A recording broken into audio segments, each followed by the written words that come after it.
Good morning, students. Today we are going to start capital gain in taxation. Taxation માં જે આપણે capital gain શરૂ કરવાના છે. Taxation માં આપણા સેમ 3 માં ટોટલ પ્રેક્ટિકલી માં બે ચેપ્ટર છે. ટેક્સેશન ડિપાર્ટમેન્ટની જો વાત કરીએ તો એક હતું residential status of an SSC જે આપણે કમ્પ્લીટ કર્યું. Now we will start today capital gain. સૌથી પહેલા તો કેપિટલ ગેઇન કોને કહેવાય છે? તો એની પ્રોફિટ, સિમ્પલ ભાષામાં આપણે પહેલા કેપિટલ ગેઇન એટલે શું? Any profit on from capital asset. Capital અસેટમાંથી જો આપણે પ્રોફિટ મેળવીએ, બરાબર છે, તો એને કહેવાશે કેપિટલ ગેઇન. ક્યારે કે જ્યારે તે સેલ કરવામાં આવશે. કેપિટલ અસેટને જે આપણે સેલ કરીએ છીએ ત્યારે એમાંથી આપણે જે પ્રોફિટ મળશે it's called a capital gain. Simple definition આપણે સમજ્યાની. ફોર એક્ઝામ્પલ, મારી પાસે કોઈક પ્રોપર્ટી છે તો એ શું કહેવાશે? Capital asset. Capital asset means કે એવી એસેટ કે જે આપણે એવરી યર આપણે પરચેસ નથી કરતા, મે બી 5 to 10 યર્સમાં એક જ વખત આપણે પરચેસ કરતા હોઈએ એવી એસેટને આપણે કેપિટલ એસેટ કહીએ છીએ. અને આવી એસેટ પણ આપણે દર વર્ષે નથી વેચતા.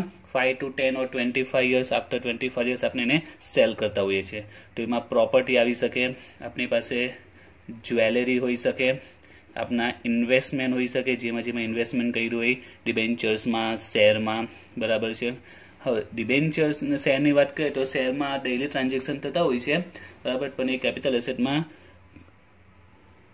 આપણે એને ગણીશું, કારણ કે એક પ્રકારનું આ ઇન્વેસ્ટમેન્ટ છે. એટલે ઇન્વેસ્ટમેન્ટમાં પણ આપણે જે સેલિંગ કરીએ છીએ ડિબેન્ચર શેર્સ, એ પણ કેપિટલ એસેટનો પાર્ટ છે. તો કોઈ પણ આપણે પ્રોપર્ટીઝ હોય, આપણી પાસે કોઈ જ્વેલરી હોય, બરાબર છે, જે ઇન શોર્ટ એવી અસેટ કે જે આપણે એમ સમજો કે ડેઇલી એનું ટ્રાન્ઝેક્શન નહીં થતું, ડેઇલી એમાં પરચેસ કે સેલ નથી થતું, બરાબર છે. આપણે ધારો કે હાઉસ, બરાબર છે, હવે હાઉસ આપણે બિઝનેસનું હોય કે ઘરનું હોય, શું આપણે દર વર્ષે પરચેસ કરીએ છીએ એવરી યર? નો. શું દર વર્ષે આપણે વેચી નાખીએ છીએ ને બીજું લઈએ છીએ? ના, બરાબર છે. તો એવી પ્રોપર્ટી જે આપણે લાંબી ગાળે પરચેસ કરતા હોય, લોંગ ટર્મ અને લોંગ ટર્મમાં સેલ કરતા હોય, તો એવી પ્રોપર્ટી કેપિટલ એસેટ કહીને એમાંથી જે પ્રોફિટ આવશે તેને આપણે કહીશું કેપિટલ ગેઇન. ઓકે, તો એમાંથી જે આપણે ઇન્કમ મળશે આ રીતે, એના પર આપણે ટેક્સની કેલ્ક્યુલેશન કરીશું કે એના પર કેટલો ટેક્સ પે કરવાનો છે. તો એમાં આગળ વધીએ એ પહેલાં તમારે આપણે ઇન્કમ ટેક્સના અમુક પોઈન્ટ સમજવાના છે કે ઇન્કમ ટેક્સમાં કોઈ પણ જે એસએસસી હોય, કોઈ પણ પર્સન હોય, એની ઇન્કમને એ લોકોએ 5 હેડમાં ડિવાઈડ કરી છે. 5 ઇન્સર્ટ એમ સમજો કે 5ના હેડિંગ છે, 5 પાર્ટ્સમાં ડિવાઈડ કરી છે કે કોઈ પણ પર્સન જે પણ ઇન્કમ અર્ન કરતો હોય છે, જે પણ સોર્સિસમાંથી, એને એમને 5 પાર્ટ્સમાં ડિવાઈડ કરી છે, જેને 5 હેડ કહેવાય છે, 5 હેડિંગ કહેવાય છે. તો જુઓ, આજે આપણે કોઈ પણ નોર્મલ વ્યક્તિની વાત કરીએ, એને ઇન્કમ ક્યાંથી જનરેટ થતી હોય, એ તો શું કરે? તો એક સિમ્પલ પોઈન્ટ છે, કાં તો એ જોબ કરતો હોય, બરાબર, અને બીજો કાં તો એનો એક બિઝનેસ ચાલતો હોય, કાં તો કોઈ પ્રોફેશન ચાલતું હોય, બરાબર છે, ડૉક્ટર છે, લોયર્સ છે, બરાબર, સીએ છે. તો નોર્મલી કોઈ પણ એક નોર્મલ રેશિયો આ છે, કોઈ પણ વ્યક્તિ કાં તો જોબ કરતો હોય, કાં તો બિઝનેસ કે પ્રોફેશન, એક આ નોર્મલ ઇન્કમના સોર્સિસ છે. જો એ જોબ કરશે તો એને શું મળશે? સેલેરી મળશે. અને બિઝનેસ કે પ્રોફેશનમાંથી એને શું મળે? પ્રોફિટ મળે, બરાબર છે. તો આ જ પ્રકારે ઇન્કમના જે 5 હેડ છે એ હેડની વાત કરીએ તો સૌથી પહેલું હેડ છે એ છે સેલેરી ઇન્કમ. બેઝિક પોઈન્ટનો ક્લિયર હોવા જોઈએ. કેપિટલ ગેઇન સમજીએ પહેલા બેઝિક પોઈન્ટ પણ ક્લિયર હોવું જોઈએ આપણે. એકચ્યુઅલી આપણો થિયરી ચેપ્ટર પણ છે, and overview of computation of total income નામનું ચેપ્ટર છે, થિયરી એમાં ડિટેલમાં આપેલું છે, તે આપણે ખાલી શોર્ટમાં સમજીએ છીએ. ચેપ્ટર છે બુકમાં and overview of computation of total income નામનું ચેપ્ટર બુક્સમાં છે, એમાં ડિટેલમાં આપેલું છે, તે આપણે શોર્ટમાં સમજીએ છીએ કે વ્યક્તિની જો જોબ કરતો હોય તો એને કઈ ઇન્કમ મળે? સેલરીની ઇન્કમ. જેનો બિઝનેસ કે પ્રોફેશન આવે તો એની કઈ ઇન્કમ કહેવાશે? તો profit gain of business or profession. હવે બીજી વાત કરીએ ઇન્કમના બીજા કયા સોર્સિસ હોઈ શકે? આ નોર્મલ સોર્સિસની વાત કરી છે, કાં તો જોબ કરતો હોય તો સેલેરી ઇન્કમ મળે, અથવા બિઝનેસ કે પ્રોફેશન ચાલતું હોય તો એમાં પ્રોફિટ મળે. થર્ડ આવી શકે છે હાઉસ હોલ્ડ ઇન્કમ. હવે હાઉસમાંથી ઇન્કમ કઈ રીતે મળે? હાઉસ પ્રોપર્ટી હોય એની પાસે, એમાંથી એને ઇન્કમ મળે. તો માની લો કે કોઈ વ્યક્તિ પાસે પોતે જે રેસિડન્સ છે, પોતાનું એક પ્રોપર્ટી છે, એનો એક હાઉસ છે, પણ આ સિવાય એની પાસે બીજા 2 હાઉસ છે, 2 ઘર છે. તો એ શું કરશે? સામાન્ય વ્યક્તિ છે, 2 ઘર એના પડેલા છે, 2 હાઉસ એની પાસે એક્સ્ટ્રા છે, તો કોમન છે, એમને દવા લેવાનો ખોટો મિનિંગ નથી. તો એ શું કરે? એને રેન્ટ પર આપી દે છે. બરાબર? કાં તો કોઈકને બિઝનેસ કરવા માટે, કાં તો કોઈ ઓફિશિયલ વર્ક માટે, કાં તો રેસિડન્સ માટે, કોઈ પણ પર્પઝ માટે આપી શકે. કોઈને બિઝનેસ કરવા માટે કે ઓફિસ ઓપન કરવા માટે કે પછી રહેવા માટે ઘર આપી દે. તો આમાંથી જે ઇન્કમ થાય છે તે હાઉસ પ્રોપર્ટી ઇન્કમ કહેવાય છે. તો આ રીતનું પણ ચલન આપણે જોવા મળે છે. આપણે માર્કેટમાં ઘણા વ્યક્તિઓના 1 કરતાં વધારે ઘર હોય છે, તો એ પોતે રેન્ટ પર આપેલા હોય છે. આપણે સિમ્પલ વાત કરીએ, તમે કોઈ મોલમાં જાઓ, બરાબર, કોઈ શોપિંગ સેન્ટરમાં જાઓ, હવે જે પણ શોપ હોય, શું એમના દરેક ઓનર પોતાની શોપ હોય છે? ના, એમાંથી એવરેજ 40 to 50% શોપ તો રેન્ટ પર જ હોય છે. 40 to 50% જે પણ શોપ હોય એ રેન્ટ પર હોય છે. તો એ કઈ ઇન્કમ કહેવાય? House property income. House property income. હવે આના સિવાય બીજી પણ એક ઇન્કમ આવી શકે છે, એ છે આપણે આજે ભણવાના છે કેપિટલ ગેઇન. ઘણા વ્યક્તિનું આ જ કામ હોય છે, ફક્ત સેલ એન્ડ પરચેસ કરે. પ્રાઇસ ડાઉન હોય કોઈ કેપિટલ એસેટના, કોઈ પ્રોપર્ટીના, કોઈ લેન્ડના, કોઈ ઇન્વેસ્ટમેન્ટના, તો ત્યાં પરચેસ કરી લેશે. જ્યારે પ્રાઇસ હાઈ થશે ત્યારે એને સેલ કરી દેશે. યાદ ખ્યાલ આવ્યો? તો એ કેપિટલ ગેઇનની ઇન્કમ કહેવાય. એટલે 4 to 4th હેડિંગ આવશે આપનું કેપિટલ ગેઇન. હવે આ સિવાય જો એને કોઈ અધર ઇન્કમ આવી શકે તો નોર્મલી આ 4 પાર્ટ્સમાં ઓલમોસ્ટ દરેક પ્રકારની ઇન્કમ કન્સિડર થઈ જ જાય છે.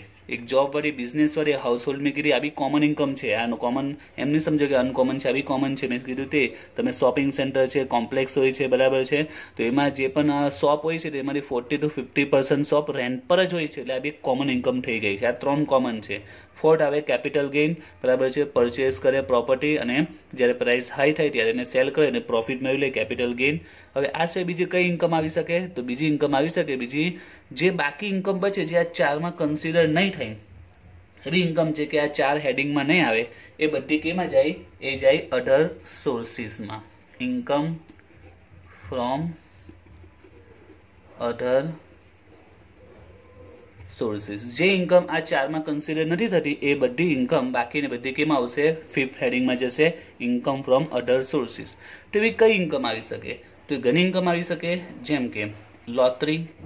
તમે કોઈ લોટરી પરચેસ કરી, એમાં તમને કંઈક પ્રાઇઝ મળ્યું હોય, બરાબર છે, એમાં તમે કંઈક અમાઉન્ટ વિન કરી હોય, 1 લાખ, 2 લાખ, 15,000, તો ઇન્કમ ફ્રોમ અધર સોર્સિસ. કારણ કે આ 4માંથી કોઈ હેડિંગમાં મેચ થતી જ નથી. એ જ રીતે સપોઝ કે તમે કેબીસીમાં પાર્ટ્સ લીધો, એમાંથી તમે કઈ અર્નિંગ કરી, એમાં માની લો કે 5 લાખ તમે વિન કર્યા છે કેબીસીમાં, તો એ કેમાં જશે? ઇન્કમ ફ્રોમ અધર સોર્સિસમાં. ખ્યાલ આવી ગયું? તો ઇન્કમ ફ્રોમ અધર સોર્સિસ એટલે કે એવી ઇન્કમ જે આપણે આ 4માં નહીં આવે. એ સિવાય બીજી પણ આવે બેંક ઇન્ટરેસ્ટ. બેંકમાં આપણે પૈસા મૂકેલા એના પર જે ઇન્ટરેસ્ટ મળે તે પણ ઇન્કમ ફ્રોમ અધર સોર્સિસમાં આવે છે. ઓકે, સેવિંગ એકાઉન્ટમાં કે એફડીમાં, એ બધા કેમાં જાય? ઇન્કમ ફ્રોમ અધર સોર્સિસમાં. તો કોઈ પણ પર્સન હોય એની ઇન્કમને આ રીતે 5 હેડિંગમાં ડિવાઈડ કરવામાં આવે છે. એ વર્ષ દરમિયાન જે પણ ઇન્કમ મેળવી હોય, જે પણ સોર્સિસમાંથી, તો જે પણ એ કેલ્ક્યુલેશન કરશે ને ઇન્કમને, તો એ જોશે કે સેલરીમાં કેટલી છે, અને પ્રોફિટ બિઝનેસ કેટલો છે, અને હાઉસમાંથી કેટલી ઇન્કમ મળે છે, કેપિટલમાંથી કેટલી, ઇન્કમમાંથી કેટલી, અધર સોર્સિસમાંથી. જરૂર નથી કે 5માં આવશે, મે બી 2 or 3 પાર્ટ્સમાં આવી શકે છે. જો ને એક એક્ઝામ્પલ સમજાવું. માનો લે કે કોઈ બિઝનેસમેન છે, બરાબર છે. હવે બિઝનેસમેનનો પોતાનો બિઝનેસ ચાલે છે, એટલે એમાંથી એને પ્રોફિટ મળશે, અને સાથે સાથે એની પાસે બીજા 3 હાઉસ છે, એમાંથી એ 2 રેન્ટ પર આપેલા છે રેસિડન્સ માટે, અને 1 રેન્ટ પર આપેલું છે જ્યાં કોઈ બેંકની ઓફિસ ચાલે છે. તો આની જ્યારે ઇન્કમની કેલ્ક્યુલેશન થશે, તેમાં કઈ કઈ ઇન્કમ જોવાશે? Profit gains, business profession 2nd number, અને આ જે હાઉસ રેન્ટ પર આપ્યા છે એ 3rd નંબરની. એટલે કે આ 2 હેડિંગ પ્રમાણે એની ઇન્કમની કેલ્ક્યુલેશન થશે. આ દરેક એક એમ સમજો કે આ એક ચેપ્ટર છે જે આપણે ડિટેલમાં ભણવાના આવશે. 5 ચેપ્ટર છે, 5 હેડિંગ આપણે ડિટેલમાં શું, કારણ કે દરેકના અલગ અલગ રૂલ્સ છે કે પ્રોફિટ બિઝનેસમાંથી પ્રોફિટ થયો હોય તો કયા પ્રકારના પ્રોફિટ એમાં કયા પ્રકારના એક્સપેન્સ ઇન્કમ કેલ્ક્યુલેશન કરીશું. સેલેરીમાં કયા સેલેરી સાથે પણ આજે કંપનીમાં તમે જો તો કોઈક મોટી કંપનીમાં, રિલાયન્સ છે એવી કંપનીમાં જો જોબ કરતો હોય તો ફક્ત એને સેલેરી નહીં મળે, સેલેરી સિવાય પણ બીજું ઘણું મળે છે. તો બીજું ઘણું એટલે કે બધી એમને ફેસિલિટી મળે છે, જેમ કે આવવા જવા માટે ટ્રાન્સપોર્ટની ફેસિલિટી, એમના ચિલ્ડ્રન માટે મેડિકલ ફેસિલિટી, સ્કૂલની ફેસિલિટી, તો આ ઘણા એમને પ્લસ પોઈન્ટ મળે છે. બરાબર છે. તો એના પર બધા રૂલ્સ છે. સેલેરી ઇન્કમમાં પણ આ બધું પણ કન્સિડર થાય છે. એ જ રીતે કેપિટલ ગેઇન આપણે ચેપ્ટર જોવાના છે અને અધર સોર્સિસ. તો જે પણ વ્યક્તિનો જ્યારે રિટર્ન ફાઇલ કરવામાં આવે છે અને ટેક્સની કેલ્ક્યુલેશન કરવામાં આવે છે, તો પહેલાં તો એની ઇન્કમ કયા સોર્સિસમાંથી ઇન્કમ આવે છે એ જોઈશું, કે કયા સોર્સિસમાંથી ઇન્કમ આવે છે અને કયા હેડિંગમાં અપ્લાય થશે, કયા હેડિંગ એમાં કન્સિડર કરીશું. દરેક હેડિંગનો વિચાર કરવામાં આવે છે અને એના રૂલ્સ અપ્લાય થશે. એટલે આ 5 ચેપ્ટર છે ઇન્કમ ટેક્સ હેડિંગના. આમાં ઇન્કમ ટેક્સ સમજો કે પૂરેપૂરામાં કન્સિડર થઈ જાય છે. હવે અત્યારે આપણે સેમ 3માં કેપિટલ ગેઇન બનવાના છે, સેમ 3માં. બરાબર છે. અને સેલેરી ઇન્કમ એ આપણે સેમ 4માં બનીશું. હાઉસ પ્રોપર્ટી ઇન્કમ એ પણ આપણે ભણીશું સેમ 4માં. એટલે સેલેરી ઇન્કમ ને હાઉસ પ્રોપર્ટી આપણે સેમ 4માં ભણીશું. કેપિટલ ગેઇન એ સેમ 3માં ભણીશું. હવે જે સેકન્ડ ને ફિફ્થ છે એ જ્યારે અમે એસઓએમાં સ્ટડી કરતા ત્યારે એસઓએમાં જ આ કોર્સ હતો, પણ અત્યારે આ બંને એમકોમમાં બનાવવામાં આવે છે. Profit gains of business of profession or income from other sources એ બંને અત્યારે કેમાં આવે છે? એમકોમમાં. એટલે આપણે એસઓએમાં total first, third and fourth આ 3 ચેપ્ટર ભણવાના આવશે. ક્લિયર? તેમાં આપણે શરૂઆત કરીશું સૌથી પહેલા કેપિટલ ગેઇનની. ઓકે, કેપિટલ ગેઇનને આજે આપણે સૌથી પહેલા સ્ટાર્ટ કરવાના છે. હવે કેપિટલ ગેઇન મળે કઈ રીતે ફાઇન્ડ આઉટ કરવાનું એ આપણે સમજવાનું છે. તો જુઓ, માની લો કે કોઈ પર્સને સપોઝ 2005 અને 6માં એક હાઉસ પરચેસ કરે છે, પોતાનું રેસિડેન્શિયલ હાઉસ છે, જેની વેલ્યુ હતી 5 લાખમાં પરચેસ કર્યું. ઓકે, 5 લાખમાં એ પરચેસ કરે છે. અમાઉન્ટ આપણે ચેન્જ કરી દઈએ.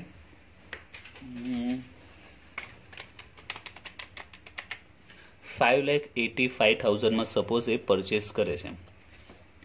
નાવ 2018-19માં એને સેલ કરી દે છે. અહીંયા પરચેસ કર્યું અને અહીંયા સેલ કરે છે. સેલ કરે છે સપોઝ 45 લાખમાં. તો હવે સિમ્પલ છે, અમે એને ગેઇન કેટલો થયો એનો પ્રોફિટ કેટલો થયો આપણે સિમ્પલ કેલ્ક્યુલેશન કરીએ કે સેલ થયું છે 45 લાખમાં. બરાબર છે. પરચેસ કેટલામાં કરેલું? એની પરચેસ વેલ્યુ એટલે કે એની કોસ્ટ કેટલી છે? 5,85,000 એની કોસ્ટ છે. અને બીજા અધર એક્સપેન્સીસ થયા હશે, જે કારણ કે ટ્રાન્ઝેક્શન થશે પ્રોપર્ટીનો, તો અલગ અલગ એક્સપેન્સીસ આવે છે, બ્રોકરેજનો, સ્ટેમ્પનો, અલગ અલગ જે પણ એક્સપેન્સીસ થયા હોય તે, અધર્સ જે પણ ચાર્જીસ આવ્યા હોય તે. સપોઝ કેવા ચાર્જીસ થયા છે 50,000. ઓકે, તો આપણે કહીએ કે કેટલો પ્રોફિટ થયો? તો 45 લાખ એની સેલ વેલ્યુ, એમાંથી આ પરચેસ એટલે કે એની કોસ્ટ વેલ્યુ અને એનો એક્સપેન્સ એ બંને જો આપણે કટ કરીએ, માઇનસ કરીએ, તો આપણે કહીએ 38,65,000 આ એનો શું થયો? પ્રોફિટ થયો. એક આપણે સિમ્પલ કેલ્ક્યુલેશન. માની લો કે પ્રોફિટનો રેશિયો 10% હોય, ટેક્સનો રેશિયો 10% હોય કેપિટલ ગેઇન પર, તો એ પ્રકારને કેટલો ટેક્સ આવે? તો આને આપણે 10% કરીએ તો 3,86,500 આ એનો શું આવશે?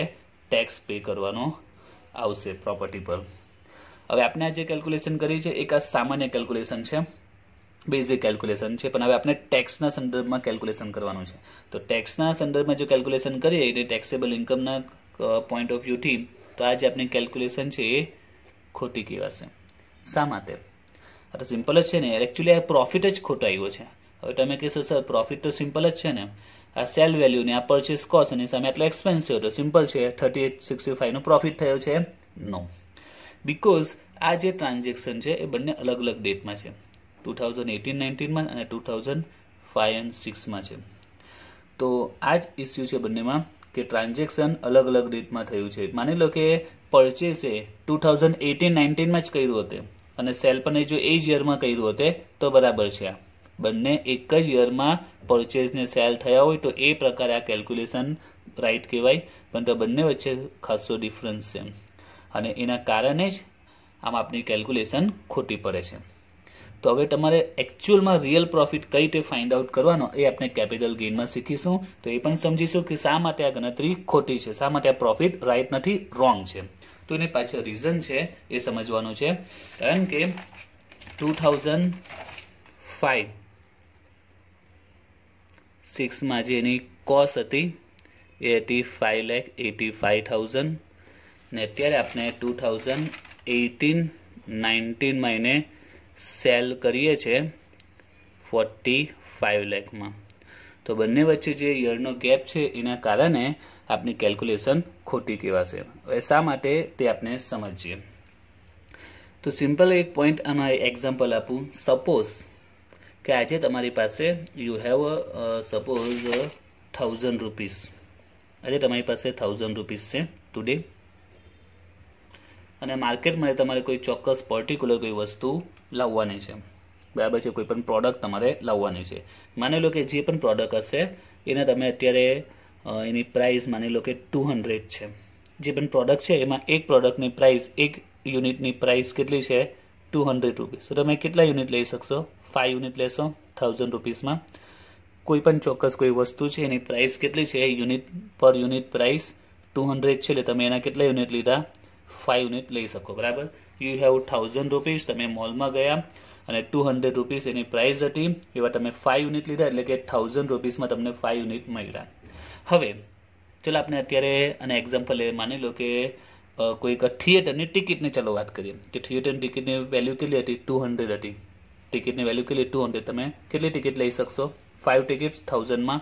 હવે 10 years પહેલાં માની લો કે થિયેટર હતી, 10 વર્ષ પહેલાં એ થિયેટર હતી. હવે એ થિયેટરમાં તમે જો 10 વર્ષ પહેલાં તમે ગયા હોય, માની લો કે 10 વર્ષ પહેલાં તમારા ફાધર કે ગ્રેન્ડફાધર ગયા હશે, બરાબર છે, અને ત્યારે એમની પાસે જો 1000 રૂપીસ હોય, તો શું ત્યારે પણ 5 ટિકિટ મળશે? ના, કારણ કે ત્યારે પ્રાઇસ 200 નહીં હશે. 10 વર્ષ પહેલાં પ્રાઇસ કેટલી હશે? હવે આપણે ખબર નહીં, એપ્રોક્સિમેટલી ચલો આપણે 100 સપોઝ કરીએ, મે બી 100 હોઈ શકે, બરાબર છે. એક ટિકિટની પ્રાઇસ 100, તો હવે કેટલી ટિકિટ મળશે? 10,000માં કેટલી ટિકિટ આવશે? 10 ટિકિટ, જ્યારે અત્યારે ફક્ત 5. આ બેઝિક નોલેજ છે, આપણે બધાને ખબર છે. તો આ શું થયું કે આપના જે રૂપીસ છે, જે મની છે, એની વેલ્યુ શું થઈ ગઈ? ડાઉન થઈ ગઈ, બીકોઝ એની પરચેસ પ્રાઇસ ઘટી ગઈ છે. પહેલાં આપણે એની પરચેસમાં એમાં કેટલા 10 યુનિટ પરચેસ કરી શકતા હતા, જ્યારે આજે ફક્ત 5 યુનિટ પરચેસ કરી શકે એટલી જ અમાઉન્ટમાં. તો કહેવાનો પોઈન્ટ શું કે જે મનીની વેલ્યુ શું થઈ ગઈ છે? ડાઉન થઈ ગઈ છે, બીકોઝ કારણ કે હવે એમાંથી આપણે ઓછા યુનિટ પરચેસ કરીએ છીએ, રાઈટ. એટલે કે તમે આ 1000 કન્સિડર નહીં કરી શકો. તમે જો આમાં લેવું હોય તો આમાં કેટલામાં? 500માં તમને મળી જાય, જ્યારે અત્યારે તમારે 100 રૂપીસ પે કરવા પડે. એટલે કહેવાનો પોઈન્ટ શું, તમે આ બે યરની કેલ્ક્યુલેશન કરી નહીં શકો, આ બેને તમે કમ્પેર જ નહીં કરી શકો, બીકોઝ કે ત્યાં પ્રાઇસ 100 હતી ને અત્યારે પ્રાઇસ કેટલી છે? 200. તમે એવું સાંભળવું પણ હોય આપણા ઘરમાં ઘણી વાર, જે મોટા વ્યક્તિ હોય તો આપણે કહેતા હોય કે જ્યારે અમે મૂવી જોવા જતા હતા તો 100માં ટિકિટ મળતી, અત્યારે 200 થઈ ગઈ છે, 300 છે, 500, 600 પ્રાઇસ થઈ ગઈ છે. આવું આપણે સાંભળવા પણ મળ્યું હોય. એ ફક્ત મૂવી ટિકિટની, અધર્સ ઘણી બાબત આપણે એવું સાંભળવું હશે, બરાબર છે. તો હવે થયું છે શું તે કે પ્રાઇસ વધી ગઈ છે. મેન ઇસ્યુ તા છે. જો પ્રાઇસ 100 હોતે તો કોઈ ઇસ્યુ આવતે નહીં. તો પ્રાઇસમાં ચેન્જીસ આવી ગયો છે, પ્રાઇસ ઇન્ક્રીઝ થઈ ગઈ છે. એને શું કહેવાય છે? ઇન્ફ્લેક્શન. પ્રાઇસમાં જે વધારો થાય છે, જેને ગુજરાતીમાં ફુગાવો કહેવાય છે, ઇન્ફ્લેક્શન. ભાવમાં વધારો થઈ ગયો છે, પ્રાઇસ ઇન્ક્રીઝ થઈ ગઈ છે, તો એને કહેવાય છે ઇન્ફ્લેક્શન. અને ઇન્ફ્લેક્શનની કેલ્ક્યુલેશન માટે, એટલે અત્યારે જો તમારે કમ્પેર કરવી હોય બંને યરની, તો એના માટે ગવર્મેન્ટ દ્વારા કોસ્ટ ઇન્ફ્લેક્શન ઓફ ઇન્ડેક્સ બહાર પાડવામાં આવે છે. ઇન્ડેક્સ 12માં તમે એક ચેપ્ટર બની ગયા છો, સૂચકાંક, ગુજરાતી મીડિયમમાં, જેને ઇંગ્લિશ મીડિયમમાં કહેવાય છે ઇન્ડેક્સ. તો તમે આ ઇન્ડેક્સ સૂચકાંક 12માં બની ગયા છો. સૂચકાંક ઇન્ડેક્સ 12માં સ્ટેટમાં ફર્સ્ટ ચેપ્ટર આવતું હતું. તો સૂચકાંક ઇન્ડેક્સ એટલે શું? તો પ્રાઇસમાં જે પર્સન્ટેજમાં જે ઇન્ક્રીઝ થાય છે, ઇન્ડેક્સ એ બતાવે છે કે પ્રાઇસમાં કેટલા પર્સન્ટેજ ઇન્ક્રીઝ થયો છે, બરાબર છે. પ્રાઇસમાં કેટલા પર્સન્ટેજ ઇન્ક્રીઝ થાય છે, ઇન્ડેક્સ એ બતાવે છે, ઓકે, ઇન્ડિકેટ કરે છે કે પ્રાઇસમાં કેટલા પર્સન્ટેજ ઇન્ક્રીઝ થયો છે. તો અહીંયા આપણે એ જ કામ કરવાનું છે કે અહીંયા પૈસાની વેલ્યુ ડાઉન થઈ ગઈ છે. અહીંયા 500 હતા, એની આજે વેલ્યુ કેટલી થઈ ગઈ છે? 1000 થઈ ગઈ છે. અહીંયા 500 પર જેટલી વસ્તુ આવતી હતી હવે 1000માં આવે છે, એટલે 500 ને 1000 એ બંને ઇક્વલ કહેવાય. અહીંયાના 5000 10 years નથી, અત્યારના 1000 પ્રમાણે કહેવાશે. તો અહીંયા તમારે એ જ કામ કરવાનું છે કે આ જે પ્રાઇસ છે 5,85,000 એને તમારે આ યરમાં કન્વર્ટ કરવી પડશે. આ યરમાં જે પ્રાઇસ ચાલે છે એ યરમાં એને કન્વર્ટ કરવી પડશે, અને એના માટે આપણે કોનો યુઝ કરીશું? Cost inflection of index. આ ઇન્ડેક્સનો યુઝ કરીશું જે ગવર્મેન્ટ દ્વારા ડિસાઇડ કરવામાં આવે છે દર વર્ષે, અને તમને ક્વેશ્ચનમાં ઇન્ડેક્સ આપેલા હશે કે દરેક યરના ઇન્ડેક્સ કેટલા છે. તો 2005-06 નો જે ઇન્ડેક્સ છે એ છે 1170. જે બુક્સમાં તમને ક્વેશ્ચન સોલ્વ કરશો તો ક્વેશ્ચનમાં આપેલો જ હશે. અને 2018-19 નો ઇન્ડેક્સ છે 280. આ ઇન્ડેક્સ તમને ક્વેશ્ચનમાં આપેલા હશે. ઇન્ડેક્સ સૂચકાંક પ્રાઇસમાં જે પર્સન્ટેજલી વધારો થાય છે તે બતાવે છે, ઇન્ક્રીઝ થાય છે તે બતાવે છે. તો આ જે પ્રાઇસ છે એને તમારે ચેન્જ કરવી પડશે આ યર પ્રમાણે. તો જો સિમ્પલ જ છે, 2005-06 ની કોસ્ટ 585 છે. 2005-06 ની કોસ્ટ કેટલી છે? 5,85,000 છે. આપણે એને ચેન્જ કરવાની છે. કયા યરમાં? 2018-19 ના યર પ્રમાણમાં એને લાવવાની છે. તો ત્યારે કોસ્ટ હતી એની 585, રાઈટ. અને એ યરમાં ઇન્ડેક્સ કેટલો હતો? 117 હતો. તો સિમ્પલ આપણે સ્ટેપ આવશે કે જ્યારે ઇન્ડેક્સ 117 હોય ત્યારે કોસ્ટ કેટલી છે? 585. હવે ટ્રાન્ઝેક્શન આપણે સેલ અત્યારે કરીએ 18-19 માં, તેનો ઇન્ડેક્સ કેટલો છે? 280. તો જ્યારે ઇન્ડેક્સ 280 થઈ જાય છે ત્યારે એની વેલ્યુ કેટલી થશે? ફરીથી 2005-06 માં કોસ્ટ 5,85,000 છે ને અત્યારની જે વેલ્યુ છે, અત્યારની જે સેલ્સ વેલ્યુ છે એમાં કન્વર્ટ કરવાની છે કે અત્યારની વેલ્યુ કેટલી હોય. કે 10 years પહેલા જો કોઈ 5,85,000 પરચેસ કર્યા હતી ને અત્યારે વેલ્યુ કેટલી, બરાબર છે. જેમ કે આમાં 10 years પહેલા જે 500 પરચેસ કરી એની આજે વેલ્યુ કેટલી થઈ? 1000. કારણ કે આમાં બી 5 ટિકિટ 500 માં મળે છે, ત્યારે અહીંયા 5 ટિકિટ માટે 100 પે કરવા પડે છે. એટલે 10 years પહેલા જે 500 હતા એની આજે વેલ્યુ કેટલી થઈ ગઈ છે? 1000. તો એ જ પ્રમાણે આપણે વેલ્યુને કન્વર્ટ કરવાની છે કે 5-6 માં વેલ્યુ 585 હતી, તો અત્યારની વેલ્યુ કેટલી હશે 18-19 માં? તો એના માટે ઇન્ડેક્સનો યુઝ કરવાનો જે ક્વેશ્ચનમાં આપેલા જ હશે આપને. તો 5-6 માં ઇન્ડેક્સ 117 છે ત્યારે એની કોસ્ટ 5,85,000 છે. તો અત્યારે 18-19 માં ઇન્ડેક્સ 280 છે. 280 માં કેટલા આવશે? તો 585 into 280 divided by 117. તો આવશે 14 લાખ આવશે. ઓકે, તો આપણે શું કર્યું? 5,85,000 into 280 divided by 117 કર્યું. હવે આપણે એકચ્યુઅલમાં પ્રોફિટ ખબર પડશે, એકચ્યુઅલમાં કેટલો ગેઇન છે એ હવે કેવી રીતે કેલ્ક્યુલેટ કરીશું. તો આપણે જો સેલ્સ કેટલામાં થયું છે? 45 લાખમાં સેલ્સ કર્યું છે, રાઈટ. માઇનસ આપણે એની કોસ્ટ હવે કેટલી? હવે એની એકચ્યુઅલ કોસ્ટ 585 છે, પણ આજની એની વેલ્યુ કેટલી છે? ટુડેની વેલ્યુ 14 લાખ છે. અને બીજો આપણે એક્સપેન્સીસ કર્યો છે, સેલિંગને લગતો એક્સપેન્સીસ થયો છે 50,000. એટલે ટોટલ કેટલા માઇનસ કરીશું? 14,50,000. એટલે એકચ્યુઅલ આપનો પ્રોફિટ કેવા છે? એ આવશે 30,50,000. ક્લિયર? આ આપનો એકચ્યુઅલ રિયલ પ્રોફિટ. આના પર પછી જે પર્સન્ટેજ હશે ટેક્સનો તે કેલ્ક્યુલેટ થશે. તો આપનો આ જ રીતે તમારે દરેક દાખલામાં capital gain profit find out કરવાનું છે. એની આ ફોર્મેટ છે. તો જો ફોર્મેટ શું છે તે statement of income under the head capital gain of mister A. એટલે આ હેડિંગ આપીશું સ્ટેટમેન્ટ ઓફ ઇન્કમ અંડર. તો ઇન્કમનું સ્ટેટમેન્ટ છે, અંડર કયું છે? કયું હેડ છે? Head the capital gain. Under the head capital gain. અલગ અલગ હેડ છે. સેલેરીનો હેડ આવશે, ત્યાર પછી બિઝનેસ પ્રોફેશનનું, હાઉસ પ્રોપર્ટીનું. તો આ કયું હેડ છે? કેપિટલ ગેઇનનું હેડ છે, બરાબર છે. એનું હેડિંગ છે. એ હેડિંગમાં મિસ્ટર એની ઇન્કમનું સ્ટેટમેન્ટ છે. તો પહેલા ઇન્ડિવિજ્યુઅલમાં લખીશું કે એનું સ્ટેટસ કયું છે તે. અહીં આપણે સ્ટેટસ લખવાનું છે, જે આપણે સ્ટેટસ બની ગયા છે અગાઉના ચેપ્ટરમાં, અને પ્રીવિયસ યર અને એસેસમેન્ટ યર લખવાનું છે. હવે આની કેલ્ક્યુલેશન કઈ રીતે કરી છે તે આપણે જે નોર્મલ કેલ્ક્યુલેશન છે તે છે. ફોર્મેટ તમારે કંઈ યાદ રાખવાની જરૂર નથી, ખબર પડી જ જશે. આપણે જે નોર્મલ કેલ્ક્યુલેશન કરીએ તે જ છે. જો સૌથી પહેલા આપણે શું લખીએ? એસેટનું નામ લખી દઈશું કે કઈ એસેટ છે. આ હાઉસ છે, તે હાઉસ લખીશું. ત્યાર પછી સેલ્સ વેલ્યુ, તો આપણે સેલ્સ વેલ્યુ લખી 45 લાખ. લેસ સ્પેસિફિક ડિડક્શન, એટલે કે સ્પેશિયલ ડિડક્શન જે કોમન છે બધાને માઇનસ મળે છે, બાદ મળે છે. તેમાં બે વસ્તુ બાદ મળશે, selling expense and index cost of acquisition.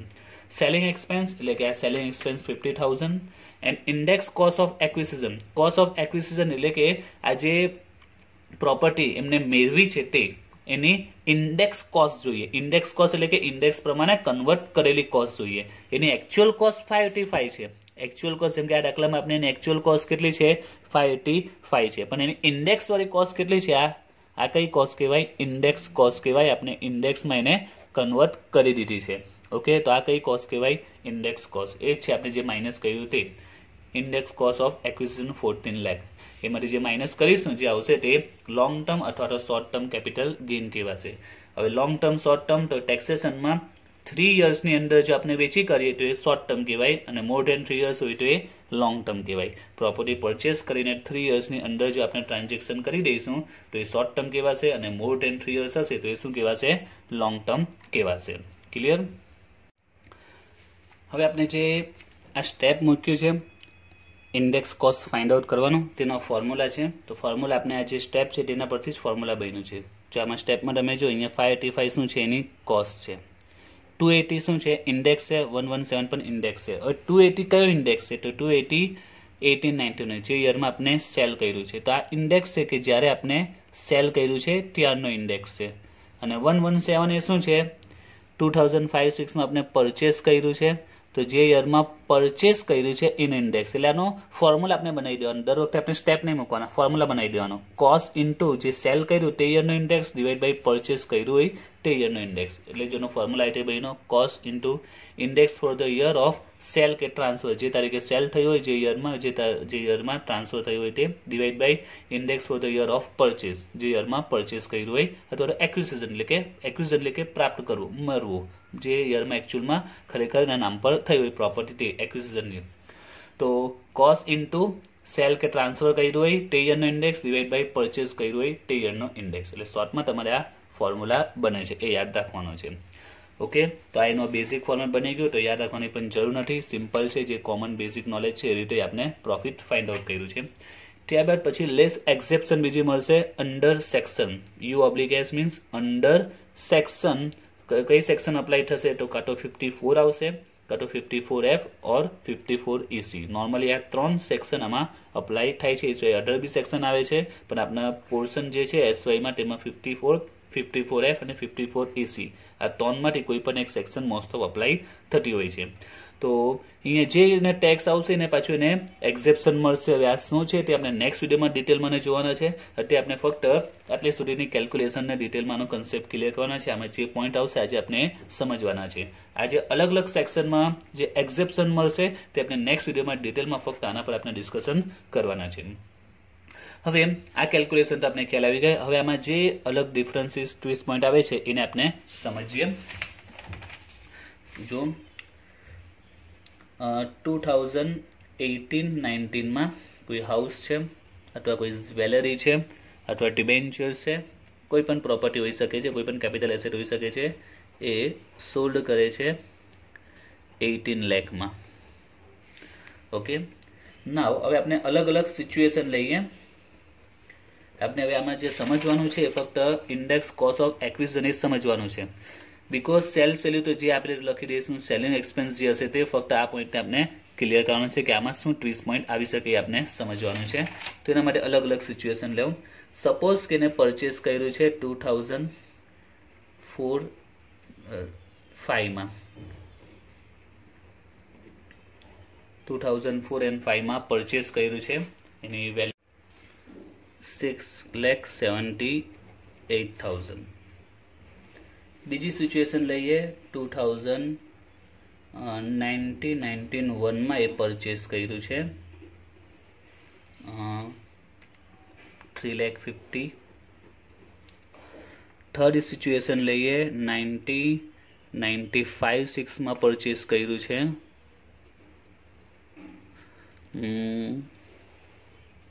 240. Okay,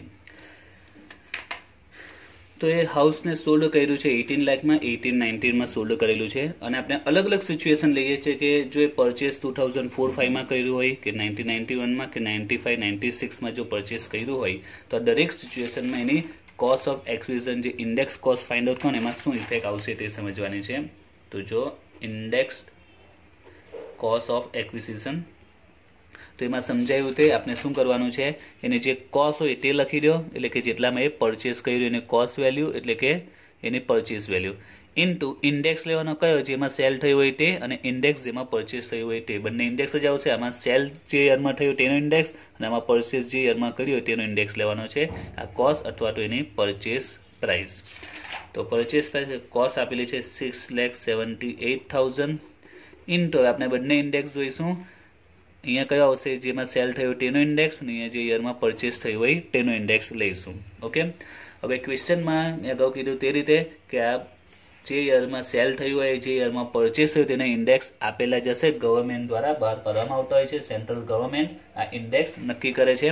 તો ઇન્ડેક્સ તમે જો બુક્સમાં તમે જોશો તો બુક્સમાં બધા ઇન્ડેક્સ આપેલા છે. તમને ઇન્ડેક્સ બતાવું છું. તો આ બધા ઇન્ડેક્સ છે જે બુકમાં તમને આપેલા છે. તમારી પાસે કોઈ પણ બુક હશે તેમાં ચેપ્ટર હશે, એમાં ઇન્ડેક્સ સાથે આપેલા છે. 2001 થી સ્ટાર્ટ થાય અને લાસ્ટ 18, 19, 90, 20 નો પણ ઇન્ડેક્સ આવી ગયો છે. તો આ રીતે દરેક ઇન્ડેક્સ તમે બુક્સમાં જોશો તમને જોવા મળશે. અને તમે જે પણ ક્વેશ્ચન હશે એમાં જે યરનો યુઝ થયો હશે એ યરના ઇન્ડેક્સ ક્વેશ્ચનમાં આપેલા હશે. એટલે આપણે કંઈ યાદ નથી રાખવાના, મોટી નથી કરવાના, ક્વેશ્ચનમાં ઇન્ડેક્સ આપેલા જ હશે. ઓકે, તો આપણે લઈ લઈએ કે 18, 19 નો છે. 18, 19 નો ઇન્ડેક્સ છે 280 અને ટ્રાન્ઝેક્શન થયું છે પહેલા 2004-5 માં. એનો ઇન્ડેક્સ છે 45 નો 113 છે. ઓકે, તો અમે વેલ્યુ મૂકી દઈએ. સેલ થયું છે ક્યારે 18, 19 માં, એનો ઇન્ડેક્સ કેટલો છે 280 ડિવાઈડ બાય પરચેસ કેમાં થયું છે તો પરચેસ થયું છે 45 માં, એનો ઇન્ડેક્સ છે 113. પરચેસ 45 માં, એનો ઇન્ડેક્સ 113. તો 678 into 280 divided by 113 તો આવે છે 16,18,000. ઇન્ડેક્સ કોસ્ટ મળી ગઈ. હવે તો આપણે જેમ કેલ્ક્યુલેશન કરીએ તે જ કરીશું. સેલ્સ વેલ્યુ માઇનસ જે ઇન્ડેક્સ કોસ્ટ આવી તે માઇનસ સેલિંગ એક્સપેન્સીસ. એટલે પછી તો કોઈ દાખલામાં પ્રોબ્લેમ નહીં આવશે. મેન ઇન્ડેક્સ કોસ્ટ મળી ગયો એટલે બાકી તો સિમ્પલી સોલ્વ થઈ જશે. હવે આ સેકન્ડ સિચ્યુએશન લઈએ. 1991 માં પરચેસ કર્યું છે તો આપણે એની ઇન્ડેક્સ કોસ્ટ ફાઇન્ડ આઉટ કરીએ. તો હવે એની એકચ્યુઅલ કોસ્ટ કેટલી છે 350 ઇન્ટુ જે યરમાં સેલ થયો તેનું ઇન્ડેક્સ અને જે યરમાં પરચેસ થયું તેનું ઇન્ડેક્સ. તો સેલ તો 2018-19 માં થયું છે, તેનો ઇન્ડેક્સ છે 280. આપણે અલગ અલગ સિચ્યુએશન લઈએ છીએ કે ઇફ 14-45 માં પરચેસ થયું હોય, ઇફ 1991 માં પરચેસ થયું હોય, ઇફ 95-96 માં પરચેસ થયું હોય, તો cost of index of acquisition કઈ રીતે ફાઇન્ડ આઉટ થાય એની ગણતરી સમજીએ છીએ. હવે અહીંયા પરચેસ ક્યાં થયું છે 1991 માં. હવે હમણાં જ મેં તમને ઇન્ડેક્સ બતાવ્યા. તમને કોઈ પણ બુક્સમાં જોશો તો ઇન્ડેક્સ 2001-2 થી સ્ટાર્ટ થાય છે. ક્યારે સ્ટાર્ટ થાય છે 2001-2 થી સ્ટાર્ટ થાય છે. તો આવી સિચ્યુએશનમાં આપણે પરચેસ ક્યારે કર્યું 1991 માં, તો એનો તો ઇન્ડેક્સ જ નથી. હવે જ્યારે એનો ઇન્ડેક્સ જ નથી તો આપણે કઈ રીતે અહીંયા ઇન્ડેક્સ લખીએ. તો આવી સિચ્યુએશનમાં જ્યારે ક્વેશ્ચનમાં તમને 1991 નો પરચેસ કર્યું હોય એટલે કે તો એવી સિચ્યુએશનમાં કરવું શું જેનો ઇન્ડેક્સ જ નથી. તો યાદ રાખજો કે કોઈ પણ પ્રોપર્ટી, એની પ્રોપર્ટી મીન્સ એટલે capital asset purchase before 1st April 2001. કારણ કે ઇન્ડેક્સની સ્ટાર્ટિંગ આ છે 1st April 2001. તો જો કોઈ પણ પ્રોપર્ટી 1st April 2001 પહેલા જો આપણે પરચેસ કરી હોય તો પછી આગળ આપણે શું કરવાનું તે એનો ઇન્ડેક્સનો પ્રોબ્લેમ આવે. જેમ કે અહીંયા પણ એ સિચ્યુએશન છે. અને પણ જો આપણે ઇન્ડેક્સ કોસ્ટ ફાઇન્ડ આઉટ કરવી હોય તો કઈ રીતે કરીશું. અહીંયા પણ એ જ પ્રોબ્લેમ આવે છે કે 240 ઇન્ટુ સેલનો જે ઇન્ડેક્સ છે તો 280 છે, પણ જે પરચેસ કર્યું છે એનો તો ઇન્ડેક્સ જ નથી આપણને. 95-6 માં પણ ઇન્ડેક્સ નથી. ઇન્ડેક્સની સ્ટાર્ટિંગ જ થઈ છે 2001-2 આપેલું છે, મીન્સ 1st April 2001. એટલે જો કોઈ પણ પ્રોપર્ટી 1st April 2001 પહેલા જો પરચેસ થઈ હશે તો ઇન્ડેક્સ જ નહીં હશે. જેમ કે આમાં 1991, 95-96 બંનેનો ઇન્ડેક્સ છે જ નહીં. તો હવે આગળ કરવું શું. તો આવી સિચ્યુએશનમાં ક્વેશ્ચનમાં તમને આવી સિચ્યુએશન ક્રિએટ થશે કે જે પ્રોપર્ટી 1st April 2001 પહેલા પરચેસ કરી હશે જેનો ઇન્ડેક્સ જ નહીં હોય, તો એમાં તમને આ જે પણ પ્રોપર્ટી છે એની 1st April 2001 ની જેની માર્કેટ વેલ્યુ હશે તે ક્વેશ્ચનમાં આપેલી હશે કે એની એપ્રોક્સિમેટલી માર્કેટ વેલ્યુ કેટલી હતી 1st April 2001 માં એની માર્કેટ વેલ્યુ કેટલી છે તે ક્વેશ્ચનમાં આપેલી છે. તો સપોઝ આપણે લઈ લઈએ કે પછી એની ફેર વેલ્યુ આપેલી હશે કે આ દિવસની પ્રાઇસ કેટલી હતી, ક્વેશ્ચનમાં આપેલી જ હશે. સપોઝ કે 320 છે. એ જ રીતે અહીંયા પણ આપશે 1st April 2001 એની ફેર વેલ્યુ કે પછી માર્કેટ વેલ્યુની તે દિવસે કેટલી હશે. માની લો કે એ છે 280 છે. તો જ્યારે any property purchase before 1st April 2001 તો આપણે કમ્પેર કરીશું. કોને કમ્પેર કરીશું તો એની જે એકચ્યુઅલ કોસ્ટ છે તે અથવા તો જે પરચેસ પ્રાઇસ છે તે કોની સાથે કમ્પેર કરવાનું છે તો 1 એપ્રિલ 2001 ની એની જે ફેર વેલ્યુ છે તે બંનેને કમ્પેર કરીશું અને બેમાંથી જે હાઈએસ્ટ વેલ્યુ હશે તે પહેલા તો કન્સિડર કરીશું. એટલે સૌથી પહેલો પોઈન્ટ કે જ્યારે કોઈ પણ પ્રોપર્ટી પરચેસ કરી હોય 1 એપ્રિલ 2001 બિફોર 1 એપ્રિલ 2001 તો ઇન્ડેક્સ કોસ્ટની જો તમે કેલ્ક્યુલેશન કરો તો એમાં સૌથી પહેલા તો કઈ વેલ્યુ ધ્યાનમાં લેવાની તો તમારે કમ્પેર કરવાની છે એકચ્યુઅલ કોસ્ટ કે પરચેસ પ્રાઇસની 1 એપ્રિલ 2001 ની જે ફેર વેલ્યુ ક્વેશ્ચનમાં આપેલી હશે તે બંનેની કમ્પેર કરીશું અને બેમાંથી કઈ વેલ્યુ લઈશું જે હાઈએસ્ટ હોય તે. તો આમાં જોઈએ પરચેસ વેલ્યુ 350 છે અને એની માર્કેટ કે ફેર વેલ્યુ 320 તો બેમાંથી હાઈ કઈ છે 350 તો આપણે પહેલા તો આ 350 અહીંયા લખીશું. અહીંયા પણ એ જ રીતે આ બેમાંથી હાઈ કઈ છે 240 કે 280 તો 280 હાઈ છે તો આપણે શું લખીશું 280 લખીશું. ઓકે ઇનટુ હવે આપણે જે સેલ થયો તે યરનો ઇન્ડેક્સ તો એ છે 280. અહીંયા પણ જે સેલ થયો તે યરનો ઇન્ડેક્સ 280. હવે ડિવાઈડ બાય આપણે કયો લઈએ જેમાં પરચેસ થયો તેનો ઓલવેઝ આપણે 100 લઈશું. કેટલા લઈશું 100. એ 100 કોનો છે 2001 નો ઇન્ડેક્સ કેટલો છે 100. એટલે અહીંયા consider index of 2001 as purchase year index that is 100 અને શું કન્સિડર કરીશું ઇન્ડેક્સ ઓફ 2001 નો ઇન્ડેક્સ આપણે કન્સિડર કરવાનો as a purchase year index.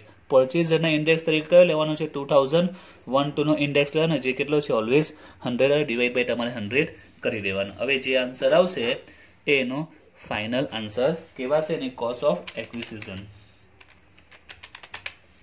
7,84,000 જ્યારે અહીંયા આવશે 350 into 280 divided by 100 9,18,000.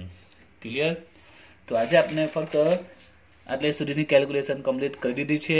બરાબર છે. હવે આપણે ફક્ત આ એક્ઝેપ્શન સમજવાની છે અલગ અલગ સેક્શનની જે આપણે નેક્સ્ટ વિડીયોમાં સમજીશું. અગાઉ પણ કહ્યું છે કે ટેક્સેશનમાં તમને જે થિયરીના કન્સેપ્ટ જેટલો ક્લિયર હશે દાખલા એટલા ઇઝી તમને પડશે. તમે આખા ચેપ્ટરમાં આ જ ફોર્મેટ બનાવવાનું આવશે જે પણ એસેટ સોલ્ડ કરી હશે તે. તો એમાં જે 30 પોઈન્ટ આવી શકે તો ઇન્ડેક્સ કોસ્ટમાં આવી શકે છે તે આ પોઈન્ટ સમજાવી દીધા છે. એટલે ચેપ્ટરમાં કોઈ પણ સમ હશે આટલે સુધીની કેલ્ક્યુલેશનમાં તમને પ્રોબ્લેમ નહીં આવશે. બરાબર છે. આ જે પણ પોઈન્ટ આવી શકે આખા ચેપ્ટરમાં અહીંયા કવર થઈ ગયા છે. હવે આપણે આ એક્ઝેપ્શન જે લિમિટ છે જે મોસ્ટ ઇમ્પોર્ટન્ટ પાર્ટ છે એ આપણે સમજવાની છે. તો નેક્સ્ટ વિડીયોમાં આપણે દરેક જે 54F EC આ જે સેક્શન છે એને આપણે ડિટેલમાં સમજીશું અને કઈ રીતે આમાં અકાઉન્ટમાં ઇફેક્ટ આવશે તે પણ આપણે સમજીશું. ઓકે.